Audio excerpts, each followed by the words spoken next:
It was one of those classic Silverstone days, crosswind, rain, bit of sunshine, and three British drivers for a change in the top three in qualifying. George Russell effectively taking up where he left off in Austria, albeit a lucky win in Austria, but there's nothing like momentum for a guy like George Russell. What a superb pole lap George put in. He had Lewis Hamilton, who's really driving well at the moment.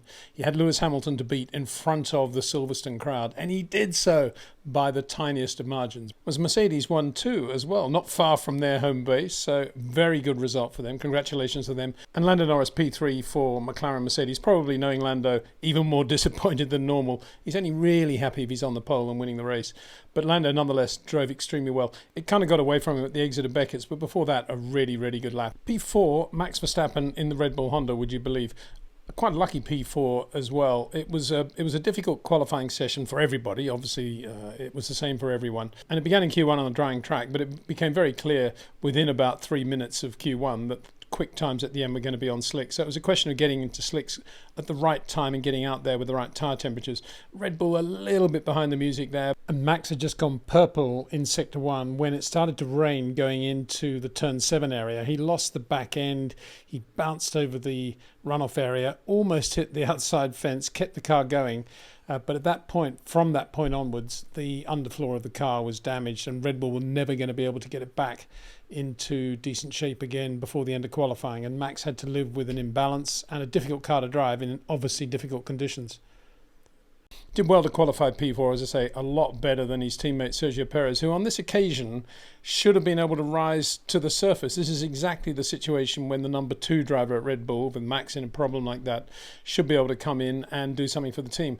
But Perez was, well, he went off. He was trying to warm up the tyres in Q2, went off on slicks on the semi-damp track and couldn't get out of the gravel trap. And that was it for Sergio Perez. So very disappointing for the team. And of course, not a good day at all for Checo. Anyway, let's get back to the front. Let's call it a duel between the two Mercedes drivers. And I've been talking about the potential for this if the Mercedes ever got to the point where it was a good car capable of winning races on a regular basis. Well, we don't know that yet. That's a step too far. But what we do know is it's a good car around Silverstone, particularly in those conditions. And it was always going to be fascinating to see George Russell versus Lewis Hamilton in two very good cars around this wonderful circuit. Wonderful in the sense that there are so many different types of corners.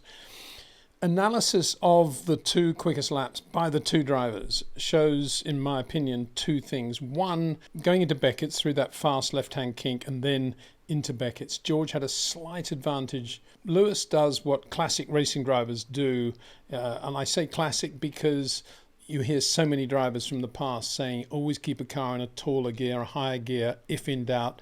Never strain the car too much, particularly if the weather's a little bit changeable, if the track conditions are changeable. Always try to keep the revs lower if you can. And that's exactly what Lewis did. He kept it in 8th gear for much longer going into Beckett's than George Russell.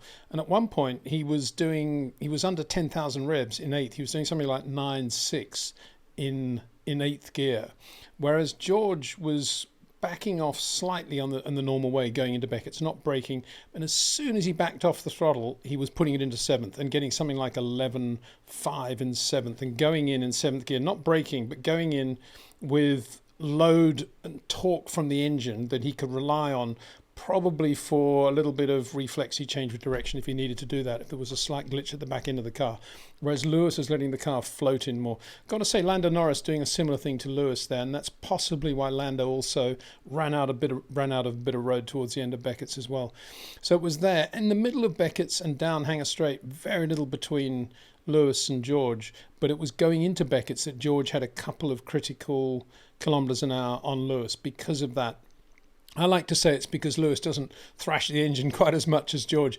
And then at the end of the lap, in that tight section, where you would have thought Lewis would probably be better than George, just purely because of his experience for a start, but let's not say experience now, because George has too much of that as well. It's still touch and feel when conditions are a little bit off, the curbs are still wet, the track was dry, of course.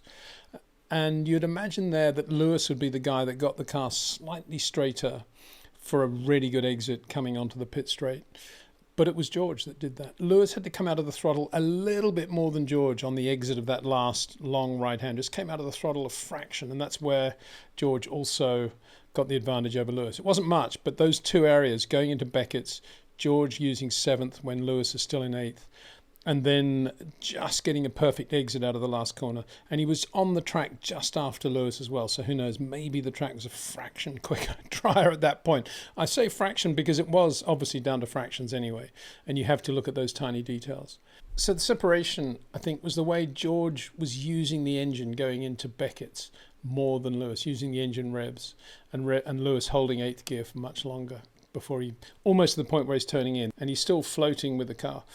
So, very, very small differences, but amazing to see those two 1-2 on the grid after everything they've been through at Mercedes.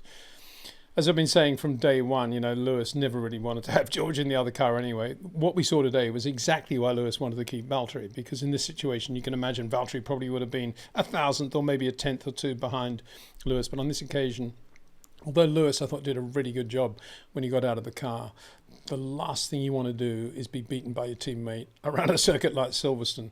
And when George heard that Lewis was second, he could say, wow, that's great, fabulous team result. But for him to be on the pole a fraction ahead of Lewis Hamilton means much more than anything else in the world. If it was Lando second and Lewis was like 3/10 away, it wouldn't have meant quite as much. But to have beaten Lewis by that amount when Lewis is going that well, that is a pole position that George Russell will always remember, and which obviously you can say he totally deserved. Lando very, very quick. Did a good job all day, had his moments, as did Oscar Piastri. Exceptionally good job by Oscar as well. He'll be qualifying. He'll be starting just behind Max on the grid. Nico Hulkenberg, also outstanding. We talked about him yesterday. He's very, very good. Always has been in semi-wet conditions.